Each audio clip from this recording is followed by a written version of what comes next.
Religious groups sometimes tend to be tentative in calling out what is evil. Religious groups must be concerned with prudence and safety. The American Religious Town Hall meeting is now in session.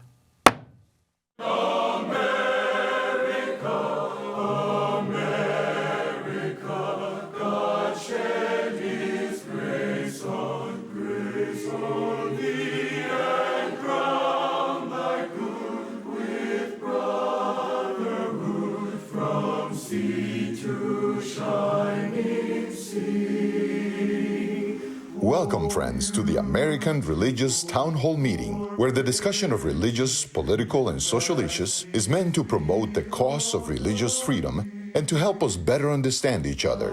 And now, here is your host and moderator.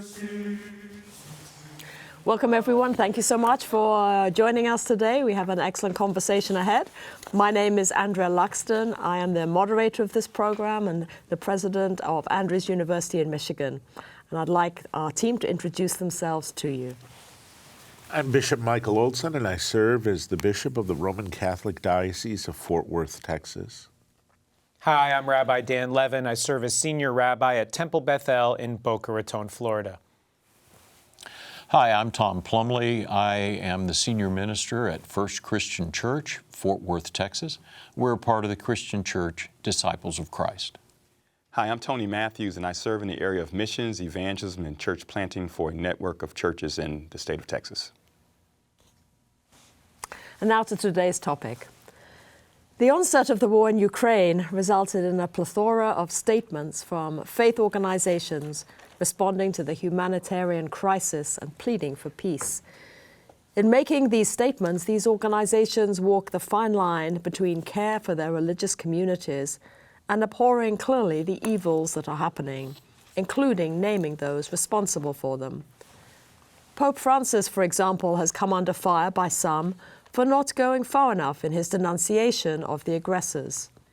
The Vatican's daily paper, L'Osservatore Romano, defended his position.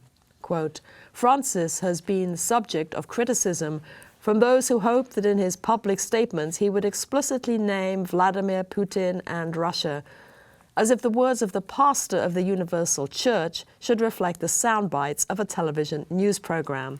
End of quotes. This challenge surrounding what a faith organization should say in a public statement is not a new one. Behind the challenge is the ambiguity of purpose when an organization makes a statement. For some, the statement is an important end in itself, as it announces to the world what the group believe.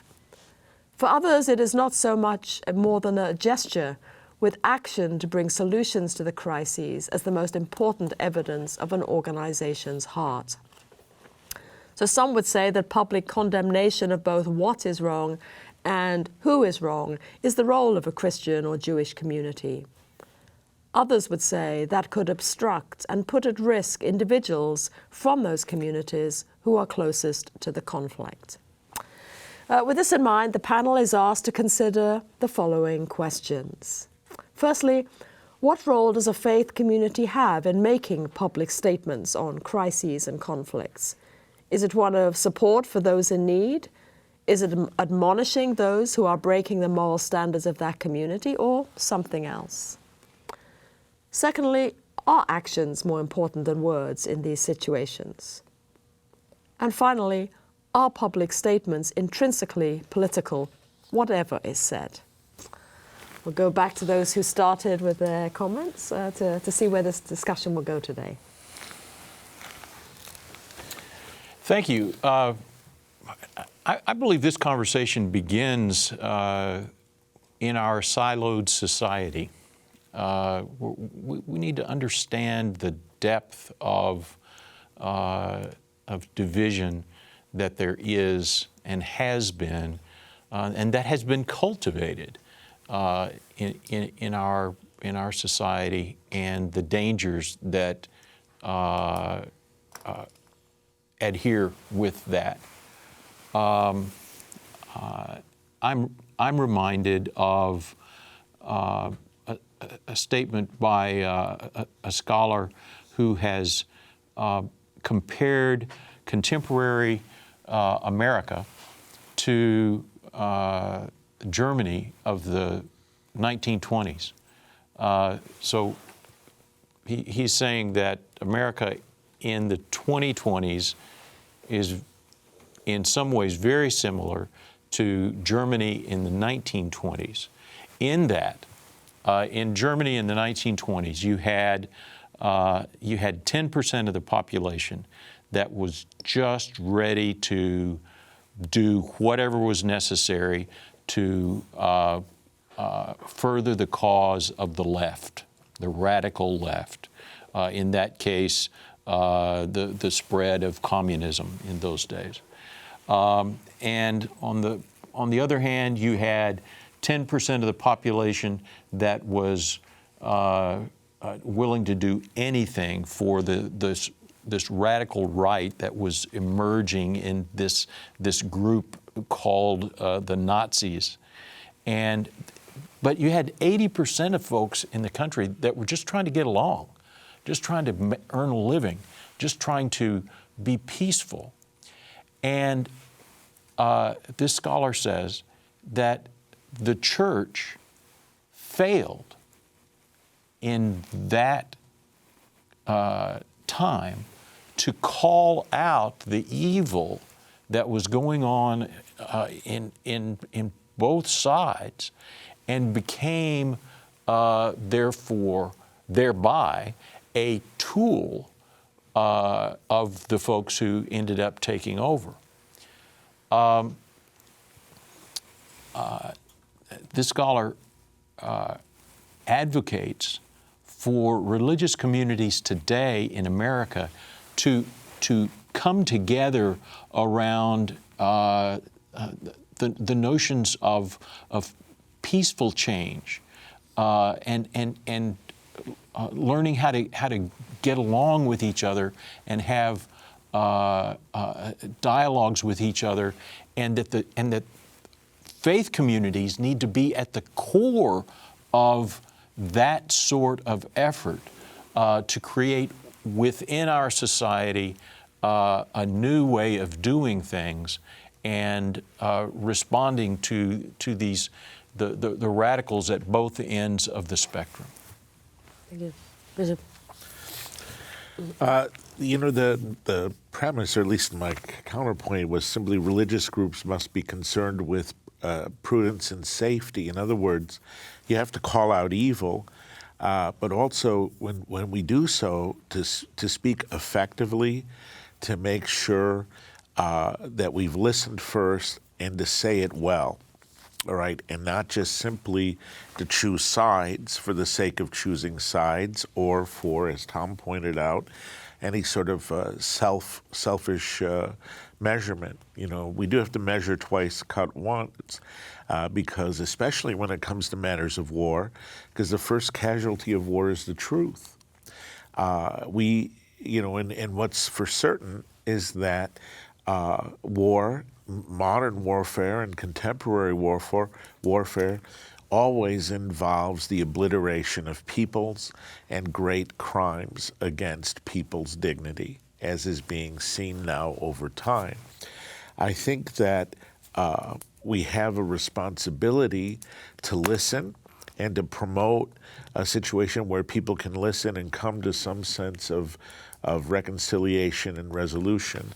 I think Pope Francis's response initially was reticent, all right? In other words, he wanted to listen, he wanted to hear from the Orthodox leadership, he wanted to hear from other communities of faith that were there. In fact, then he also did the unprecedented thing of actually going to the Russian embassy to the Holy See in an effort to speak with Putin, to get him on the phone and to speak with him about the horror of war. Since then, gradually there's been greater calls for war, as calls against this war, and identifying this war as the grave evil against humanity that it is, and still calling both sides to come to some point of peace and respect for human dignity. I think that too often today what passes for an ethical call for respect and a call to goodness is in some ways just another sense of virtue signaling and an attempt to try to reinforce the goodness of one side over another. And that's that goes against the understanding of accountability for what is being done wrong. We neglect, and this is not to justify this war at all, but we have to remember too of the Ukrainian government's approach to Russian minorities in the eastern provinces of Ukraine, which Russia has used, or at least Putin has, as an excuse and a catalyst to launch this war, as a way of trying to reestablish some sort of sense of empire, which is fundamentally unjust. Yeah, the Bible tells us that we're going to have wars, and there will be wars and rumors of wars. I think that the situation we are witnessing in Ukraine it certainly isn't a conventional war, in my mind. When you're killing and targeting children, women, elderly, I think this certainly rises to the level where people, the faith community, should certainly speak out. In some conflicts, you have people of faith who may stand on either side of the conflict. I think this one here is pretty clear that the faith community should stand up and speak out clearly on it. As a person who pastored for 35 years, dealt with all kinds of crises and conflict, I think that one should be wise in their rhetoric whenever we're dealing with situations like this, in particular with what we see happening over there in Ukraine with Russia. And any opportunity we have with our words to de-escalate, I think should be taken rather than escalate a bad situation into worse. I think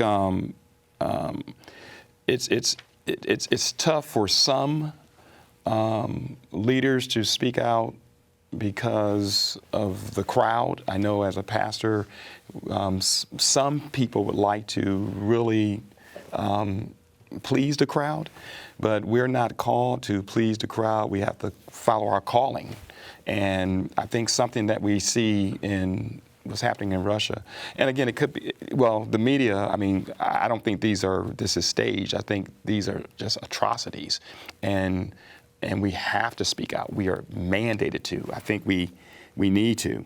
And if you're a world leader, or any leader for that matter, I think when it comes to what we say and what we do, I think, a lot of people, the old saying is a lot of folks can't hear what you say because they see what you do. And I just think world leaders are at a different level. And if you have someone who appears to be unstable in their behavior, I just think you have to approach these folks with such wisdom and such care. And then words can motivate, and they do, folks in society. So I think, it's a great responsibility to be a leader and to be one with a platform and speaking, because, you can really motivate folks to do good, and you can motivate folks to do evil. I think what you talk about is right. I think that the place where religious organizations need to continue to live is not in the political questions, but in the moral questions. Now, there is obviously oftentimes overlap on those things. But I think that what calls the integrity of religious organizations into question is when they get more involved in political questions and they're seen as corrupting because they are more concerned with the political than they are with the moral question. In our tradition, we're taught lo tuchal lihitalem. You're not allowed to be indifferent. You have to, when you see an immoral condition, you have to remedy that moral condition. You have to speak to that moral condition. You have to act to remedy that moral condition. And so I think that there is a question that religious organizations have to ask, which is, how do I remedy that moral condition? Is it the best way for me is to do what we often hear, right, what religions are supposed to do, which is to comfort the afflicted and afflict the comfortable, to speak truth to power, to say the unpopular thing, and to put out the statement that needs to be made because it has to be said. Elie Wiesel is very famously quoted for saying the opposite of love is not hate, it is indifference. And when religious organizations appear to be indifferent to immorality, then we lose our credibility. But at the same time, I think that there are times when you need to say, well, is restraint actually the more prudent posture in getting to the moral end that you want? I'm reminded by a wonderful episode that John Meacham, the historian, wrote about with President George H.W. Bush. When the Berlin Wall fell, President Bush was under enormous pressure to go to Berlin and dance a victory dance on top of the rubble of that wall. And he wouldn't do it. And people accused him of being weak. People said, you have to go. Leaders on both sides of the aisle were saying, President Bush, this is an epochal moment. You have to go. How do you feel? The Berlin Wall fell. He said, I'm pleased. He had a very muted response, and he was actually roundly castigated for it. And when they spoke to him afterward, years later, well, why didn't you go? He said, Mikhail Gorbachev made an enormous sacrifice and took incredible risk to try to make peace and to try to change the world. And if I had gone to Berlin, it would have made his life so much more difficult to do the morally good thing that he was doing. And so my restraint was actually the more prudent thing to do. People only later realized what a heroic thing it was for George Bush to take the political hit personally and not make a big stink about it. In Yiddish, you would say make a tzimis about it, right? Like to make a, sometimes pressing your advantage, sometimes restraint is actually the better way to achieve the moral aim that you're trying to accomplish. Thank you. I just think that we shy away from making statements at all because we're scared to death of being tarred and feathered. We're scared to death of being called political. But, in reality, everything we say is political. It doesn't have to be partisan. And indeed, as faith leaders, should not be partisan. But we have to recognize that we are political.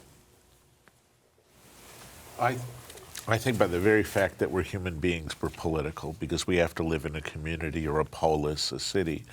I think also there's, as religious people, we have to be faithful prophetically to our faith traditions, which I think overwhelmingly, certainly around this table, is afflicting the comfortable and comforting the afflicted. I think the measurement is also, I always think for an examination of conscience is, what is it going to cost me to say this? What's the sacrificial character of what I say? Or is it piling on? Is it, in a sense, just posturing because it's the thing to do? In other words, am I willing, if you will, to put skin in the game? And I think that's very important for a prophetic stance that's not just words, but also meaning. Meaningful, which gives witness and testimony to the truth and human dignity. Yeah, I heard Max Bacchus say, all truth is good to know, but not all truth is good to say. I don't know if I agree with that. I would modify it a little bit. I think it's the timing. I think as leaders and as people with a platform, we have to do a lot of praying, and you have to use wisdom, and timing is very important to insert comments that's even correct in the midst of a heated context may not do any good, and people may not even hear you. But if you give it some time and then speak the same words, it may penetrate and help. Thank you. And it's time for a break. We hope you're enjoying today's program. If you'd like to learn more about the American Religious Town Hall, please visit our website at americanreligious.org. That's americanreligious.org. There you can read about the vision and history of the program, and we invite you to become a ministry partner, explore our Town Hall Estates healthcare facilities, and view past programs by clicking the appropriate menu buttons. Each week, we look forward to receiving your letters. You may write us at the address shown on your screen. Send your letters to American Religious Town Hall Meeting, P.O. Box 180118, Dallas, Texas 75218. If you have a prayer request, please send it to prayerrequest@americanreligious.org. Thank you for writing and thank you for watching. Now, back to today's closing statements. And please do take us seriously about our request for you to contact us. We'd love to hear from you. We want to pray for you. We want to hear your comments and your suggestions. So we are here. And now to our closing comments. I think even before speaking prophetic words or speaking the truth, what's required especially is listening. Listening to and also seeing what's going on and getting a good sense of reality in the content and in the concrete order. A prophetic voice requires sacrificial action on our parts. Are we willing to give of ourselves for the truth that we speak? And are we willing to go extra to help bring peace to a situation? We have to speak the truth, but we have to speak it well and always in love. And sometimes we should also evaluate before we speak, how is this going to help bring peace to a situation? Or is the timing such that it's just going to make a situation worse? Thank you. Thank you. There are very few popes. Really, only Francis has the kind of pulpit that he has. One of the things I think that we need to work hard at and would make the religious community's voice more sound is if we speak together, if we work at finding ways to speak together, because in creating that speech, that communal speech, then the group speech, then we have consulted each other. We have the wisdom of the multitude of the community has been heard, and we become a part of the community dialogue. One of the things I want to say is it's been said more than twice here on this program that we are about afflicting the comfortable and comforting the afflicted. I just want to say that we're really good at comforting the afflicted. Sometimes we are too tentative and therefore not as good at the first part of that, afflicting the comfortable. Yeah, from a Baptist pastor's perspective, I think in the context of speaking, and we're in good company. I look at the prophets. The prophets were extremely aware of what was going on in society. They had a keen sense of what was happening. I mean, you look at Elijah, Jeremiah. I mean, they really spoke truth to power. And for pastors and ministers who have a platform, I just want to give you just a little bit of advice, just a little. Try not to rise with the applause, because you'll get those, and don't sink with the boos. You're going to get those as well. Just stand on the Word of God and ask for wisdom when you speak truth to power. We're called to be prophetic and apostolic, and I pray that you'll have a great career when you follow your call. I think that's very sage advice for anyone. I think that in a culture that we've spoken about on previous programs, where people are worried about being canceled for saying the thing that may be impolitic or maybe overstepping or maybe outside the the realm of what is permissible into the realm of what some might call problematic, there is a resonance sometimes to say anything. And I think that we need to do two things as a society. One is we have to be more okay with being offended. And that being offended is actually not a capital crime. And that it's okay to be offended. And because if I'm offended, maybe what the word I need to do or the work I need to do is not to say, how can I counter the offense, but how can I think a little bit about why I'm so offended by that? And maybe the answer is because what was said was offensive, in which case I can speak out against that, right? But I think that because we are so afraid of causing offense, we sometimes don't say anything at all. And I think to sort of piggyback a little bit on the advice that you gave to other pastors, the advice that I would give to others also is that you are far more empowered to speak when there is a cultivation of trust. When, if you are the new one on the block and you are filled with fire and brimstone and you want to be that prophet, you're not likely to be nearly as successful as if you build relationships and you build bonds of trust and understanding so that when you speak, people know your heart and from whence it comes. And I think that ultimately leads to a better resolution and the greater advancement of the moral conditions that we want to try to see affected. Well, thank you. Great conversation. Very difficult conversation. And it seems to me that a lot depends on the stature of a person who's making a comment too. I think Pope Francis was in a unique situation because the impact of his comment could impact Catholics, maybe even Orthodox anywhere, including those within Russia. And that adds a whole other level of is there a risk to what I'm saying to other people? It's not just about me, it's about other people as well. How do we moderate that? How do we make that work?